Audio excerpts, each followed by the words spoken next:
Good morning on Monday, November 7th. I'm as sick as a dog, but these guys aren't. It's Roger Chang and Alfred Eng on the 359 podcast, episode 136. What are our topics today? Happy Monday, everyone. We've got a couple of great topics for you. No surprise with the elections tomorrow. We'll be talking about some election talk. But first, we'll lead off with Samsung reportedly baking in its own digital AI, digital assistant, similar to Siri or Cortana. Then next up, we'll be talking about Donald Trump losing his Twitter privileges. And lastly, just take a look at some of the various moves that the tech companies have made to get you to get out and vote tomorrow. So, as always, if you have any questions about any of these topics, leave them in the comment section. Brian will pick out the best questions. We'll try our best to answer them. Let's get started. And here we go for the recording in 3, 2... Welcome to the 359, where we talk about the top tech news of the day and all the crap we want to throw in. I'm Roger Chang. I'm Alfred Eng. Samsung is back in the news, and no, it's not for recalls. The company will reportedly launch an artificial intelligent assistant in its upcoming Galaxy S8 phone. It's not a huge surprise since Samsung purchased an AI startup last month, but is this enough to get people interested in Samsung again? I don't get why they're making their own AI. I mean, they're on Android, and there's Google Assistant. Google Assistant has amazing reviews for it already. Right. I think it might be because they're afraid they're going to get shut out of the Assistant ecosystem. That's true. Right now, I mean, the only phone that can run Google Assistant is the Pixel, not a Samsung phone. So, that's an issue. But even without it, I mean, like, okay, Google is still perfectly functional on on my Samsung S7 at least. Right. And I don't understand why they want to come out with their own thing. I mean, it'd have to be much better than, all these other, than Siri, than, Alexa, which is only on Amazon tablets. It does right now, smack of the sort of the Samsung of old, like with the Galaxy S4, the S5, when the company really felt like they needed to have their own version of everything, whether it was a Samsung translator or a Samsung search function. All these features that were already available on Android, Samsung went and replicated and put into their own phones and just sort of touted them. So it kind of smacks of that. It sounds really similar. It's sort of like, Apple's got Siri, Microsoft's got Cortana. We've got to have something too. It's all that stuff that like drives people away from Samsung devices. I remember when I was picking between like a Nexus device and a Samsung at the time, It was just, there's all this bloatware on it where it's, okay, well, now I'm going to have, Google Translate and Samsung Translate, and I can't delete the Samsung Translate. So it just like all these things that made me just want to go with the Nexus. I mean, to be fair, Samsung's gotten better over the years, sort of curtailing some of that, but it does seem like this is kind of a return to some of that bloatware. I don't know. Maybe Viv is awesome. I mean, the startup was created by the folks who created Siri. They've obviously learned a lot since Siri's come out. So maybe it's something that we want. But like Siri's also like hasn't been doing that well compared to Google Assistant. So it's just one of those things again where why just stick with what's working? Yeah, and part of me wonders if it's just sort of a turf battle. It's Samsung just going, what, we got to have our own thing. That seems to be the most logical reason. I think they're like paranoid that they're going to get shut out of it, which I mean, paranoid might be the wrong word. I think it's likely that, they could be, but. All right, next up, the New York Times reported that Donald Trump has lost his Twitter privileges. So I guess no more 3 a.m. tweets about beauty queens? Look, this happened way too late in the campaign run. I mean, it's what, election day is tomorrow, and they decided to do this around like last week or so. I mean, the man's been shooting himself in the foot for so long now with his tweets. He's been staying on message, though. Staying on message. And like for this to happen now, I would just have loved to be in that room where that happened. Like a grown man running for president has to be told that he can't tweet. Well, it definitely gives you, I mean, it's an illustration of the power of Twitter, right? Like it can make or break a person, make or break a world leader. So I don't know. All right. Lastly, if you haven't made plans to vote tomorrow, you should do so. A ton of tech companies are taking the get out and vote effort and taking it digital. For example, you log into Gmail today, it'll give you a prompt asking you if you want to know where to vote. YouTube's changed up their icon to promote voting. Same with Spotify. Uber's even volunteered to send folks to the polling places to vote. So, what do you think? I think a good use of the major part of technology is to make your life much easier than it is. Google Assistant, all these things have been helping you make your lives easier, Uber, getting rides. And now it's kind of like, this is the first time that I've seen, a massive concerted effort from all these tech companies doing that. Yep. No, it's finally good to see. Again, if you haven't made plans to vote, please do so. You should vote tomorrow. We don't care who you vote for, but you should really vote either way. All right. For more about these stories, check us out on CNET. I'm Roger Chang. I'm Alfred Ng. Thanks for listening. I like to just put my 2 cents in there and agree. It is a right and a privilege to vote, and I'm going to leave it there. There you go. However you I want think to I do it. accidentally hit the mic at one point. Hopefully that didn't screw things up. That's how powerful the message was. We got to do it again. I was just so angry. Yeah. Vote! Duh. So we got a question. Yeah. Do you know if the Samsung Assistant is coming for all devices? I mean, can I download it somewhere?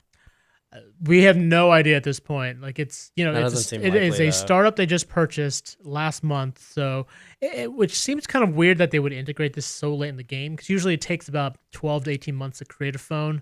The fact that the next S8 will probably come out late February, early March, that doesn't give Samsung a lot of time to integrate it. But my guess is it will only be on the S8. They'll probably have to create specific hardware for it, or hardware and software for it that may not be backwards compatible.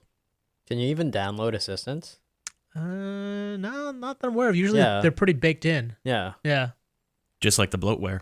Yeah. Yeah, it's true. Which our friend Michael, hey Michael, thanks for joining us again. He said, I remember going from Samsung S3 to the S5, and because of the bloatware, moved from the iPhone 5 to the iPhone 6S. Interesting. That's a real deal breaker these days. I absolutely hate bloatware. It's the worst thing. Well, but it's interesting that Samsung gets so much crap for it, because Apple's got just as much bloatware. Sure. All these apps, right? Totally. They let you delete them now, though. They delete them, hide them. Yeah. I thought you could delete them in iOS 10. They still stay on the back end. All right. There is a lot. But the icons don't hog up your screen space, I guess. Yeah, That's about it's it. out of sight, out of mind, I guess. No, when you're paying for that storage space. True. All right. Still looking. Are you guys going to vote before we come into work tomorrow? Because should we need to reschedule this show? Somebody asked that. Wow. No. I'm asking that. Brian's asking. As I'm. I do plan on voting in the morning, but I'll be here in time for the podcast. Yeah. Okay. I'm still trying to figure out my plan. I don't know if I should come in and write my morning story. Plus, Ben's around. Go vote, so or go Ben vote or Joan and can come in. Yeah. step in as well. So. My plan is to get done before I come in because it's right around the corner from my house. Oh, nice. I don't think it should take me too long, but I'll be in touch just in case. Just in case all of you are going to miss me. That's right. I know I'll miss you, Brian. No, you won't. Ben in the chat wants to know, do you think Samsung will shut out of Android completely eventually? No. Sorry. Straight answer. Is that Ben Rubin? No. All right. It's not BFR. No, look, I think that might have been the case, I don't know, 4 or 5 years ago when they were tinkering with Tizen, and that seemed to be a legitimate alternative operating system, but everyone's so hooked into Android now, like no one can quit Android. It wouldn't work. That's why it makes no sense to me that they're making their own AI. This is gonna flop, and by the S9 it'll be gone. The reason why they're trying to build their own AI is the dilemma that all Android vendors face, is that if you're just using Android, if you're just using Google's core services, how are you different from anyone else, right? Like all these companies feel the need to justify why they're different. They've been selling themselves on hardware a lot, haven't they? Yeah, but hardware isn't enough at this point, right? Mm-mm. Definitely not. Yeah, like having the curved edge phones and all that stuff is nice, but like they feel almost a compulsive need to make sure their entire experience stands out. Yeah. It's not just the hardware. It's when you're turning on a Samsung phone, it has to feel like a Samsung flicker, phone. yeah. Right? So A voice assistant usually takes a lot of money to manage. Do you think Samsung will go so big to actually rival the big dogs? I mean, if there's any company that has the resources, it's definitely Samsung. Yeah. Right? They've got tons of money. They still make money hand over fist on like the 10,000 things they make. So they definitely have the resources. Historically, though, Samsung hasn't been that strong on software, right? We keep talking about the bloatware, and that's a great example of why they've suffered. So I don't know if they've got the talent to kind of propel a digital assistant to the point where it's useful. I think the voice assistant will rival, Siri and Google Assistant. Especially if they keep the talent, right? Yeah, just on the scale of the fact that Samsung has this like stronghold on pretty much like every electronic out there, where Right. I think if they can get the voice assistant to also integrate with their TVs, their washing machines, their their smart things platform. Yeah. I think if they can do that, then I think they definitely will be able to rival them. Here's a good question. Do you think Samsung has made any further modifications to Viv in any way, or will they sell it the same way we saw in the semi-recent demo? I would imagine they'd make some modifications. Probably not a huge amount because there's not a lot of time. It seems like, given that we're only like 3 or 4 months away from a new phone, that it's going to be kind of a plug-and-play thing and maybe eventually evolve to be more custom to Samsung phones. But, yeah, it's not a lot of time. I didn't see the demo. What are we looking forward to? I didn't see the demo either. So jeez. Yeah. Alfred? I did not see this demo. We are the wrong room to be talking to right now. My colleague, Stephen Shanklin, did see the demo.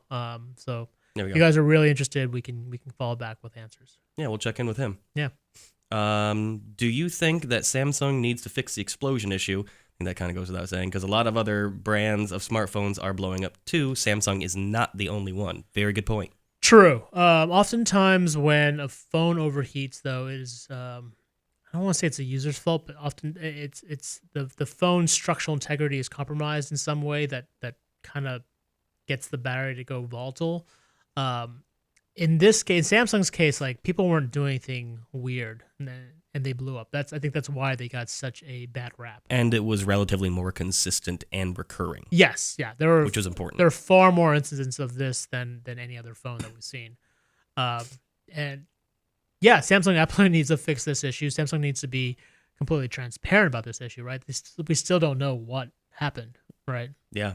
As far as we know, we know the first battery manufacturers. We know the first version was battery related. We don't know what happened with the second one, though. So. Yeah, they don't either. Yeah. So yeah. I mean, I think it goes without saying that they should probably fix an exploding phone, though. Yeah. Yeah. That seems pretty obvious. I don't know if their solution though will be one size fits all for the rest of the industry, though. Where he's right, Samsung isn't the only one where it's happening to. Right. But I don't know if just because they figure it out for their phones, it'll help Apple or all these other Android phones where it's happening on. Here's another really good question. Do you think Samsung will continue to be the Android big dog, or do you think someone else has a chance of jumping in at their faults? How is Google Pixel not already the Android? Well, I mean, it's still kind of a niche phone, right? Like, really? You think? I don't know. I don't think it's a niche phone. All right, maybe not niche. Niche is not a great word for it, but it's not. It's not I don't think it's the massive seller that say. No, it's not. An iPhone, it's not in iPhone. Everyone's hands right now. No, right, partly because of distribution. Yeah, right? It's not. It's available unlocked, but you can only get it through Verizon. Yeah, so that's an issue. I would say guys like Lenovo and Huawei might have the biggest chance to dethrone Samsung. These are companies that most Americans probably haven't heard of, but they sell really well in China, the world's biggest market, and they're increasingly starting to do well overseas. Now, with Lenovo, they've got the Motorola name as well, although I don't know how much value that has now. Another really good question. Do you think there will be any changes to voting in the near future? Example, voting via app.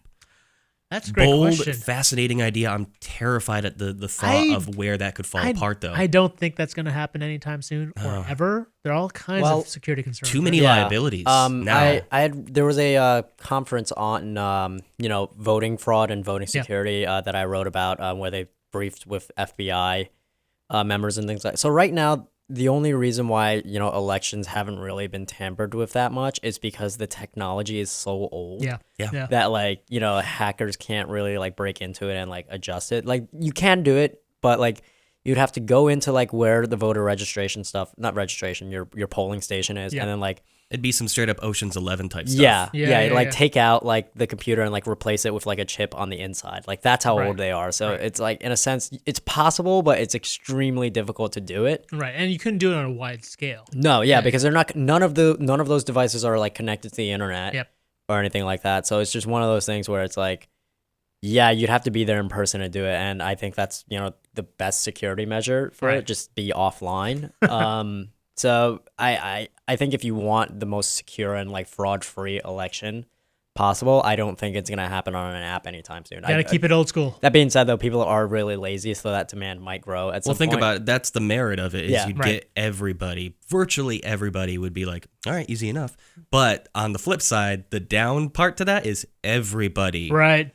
Including the trolls and not even people who are necessarily trying We're to gonna hack have the action. we're gonna but it's have like, President Bodie McBoatface. Basically. Well, yeah. Well, That's the issue. speaking of might be a better candidate. of everybody though, there's also. Do you remember last week when there were these trolls that were trying to trick Hillary Clinton voters into voting online? Yeah, which wasn't possible at Right. all. Of course, but some people they can't educate themselves enough. I guess They're just like text 335844 to To vote for vote for Hillary. Hillary. Like it's American Idol or Yes. something. that's the society we've built, Yeah. though. So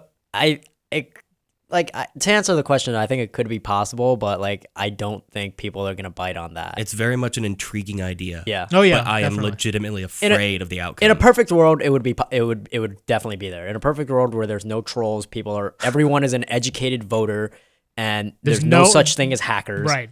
That's the Yeah. big thing. Yeah. But by and large, I think we're about like 94% jackasses out there. So, so thanks for ruining it, America. There you present go. company It's included. not just America. Trolls they're global, man. International. They're everywhere. need their own island. That's right. All right. Let's go ahead and call it a day, I guess. Yeah. No, it's great. Like again, another reminder. Go out and vote tomorrow. Or if you haven't, well, you can't do absentee now. It's too late. So go out and vote. Please. Or register for next year. However you want to vote. Yes. Just do it. Just vote. Go out. Get involved. Yeah. Do stuff. Be an American. We believe in America. All right. If you liked anything you saw or heard here, check us out on CNET. Our podcast is also available on iTunes, TuneIn, Stitcher, SoundCloud, FeedBurner, and Google Play Music. We'll see you all tomorrow.